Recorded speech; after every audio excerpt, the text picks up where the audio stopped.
L'homme ne vivra pas de pain seulement, mais de toute parole qui sort de la bouche de Dieu. Voici votre moment de méditation quotidienne.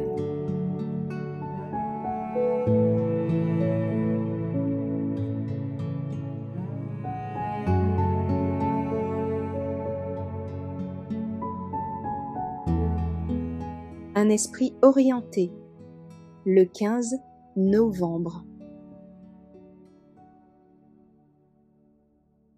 C'est pourquoi, saignez les reins de votre entendement, soyez sobre, et ayez une entière espérance dans la grâce qui vous sera apportée lorsque Jésus-Christ apparaîtra.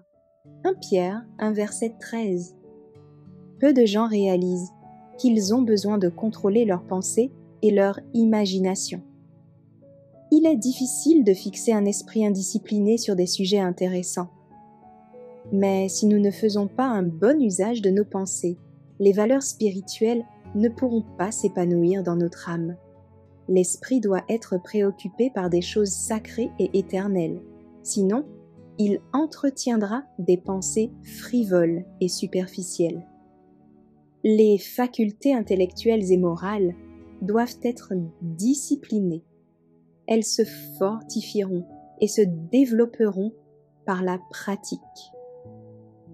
Pour bien saisir ce sujet, nous devons nous rappeler que nos cœurs sont naturellement dépravés.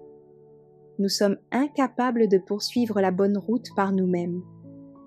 Nous pourrons être victorieux uniquement par la grâce de Dieu, unis à nos efforts les plus ardents. Toute mauvaise tendance doit être réprimée, non d'une manière nonchalante, mais avec fermeté et avec la résolution de faire du Christ votre modèle.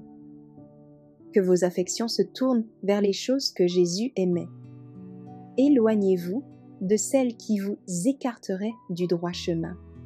Avec détermination, efforcez-vous chaque jour d'améliorer votre caractère. Vous devez avoir beaucoup de fermeté pour vous maîtriser et devenir ce que Dieu veut que vous soyez. L'intelligence, tout comme le cœur, doit être consacré au service de Dieu. Celui-ci a des droits sur toute notre personne. Le disciple du Christ ne devrait ni céder à ses passions, ni suivre des voies, aussi innocentes et louables qu'elles puissent paraître, qu'une conscience éclairée lui dénoncerait comme dangereuse pour son zèle et sa spiritualité. Chaque chrétien devrait travailler à repousser le mal et à protéger nos jeunes des influences qui les entraîneraient vers la ruine.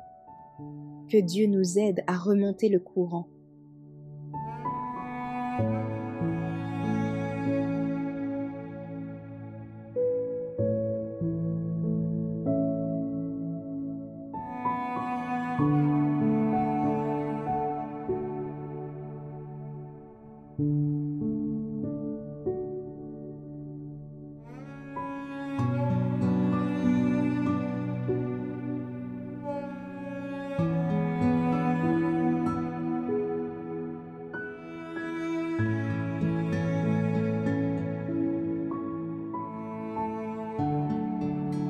Merci d'avoir écouté cette présentation. Assurez-vous de nous rejoindre demain pour votre moment de méditation quotidienne avec lereste.org.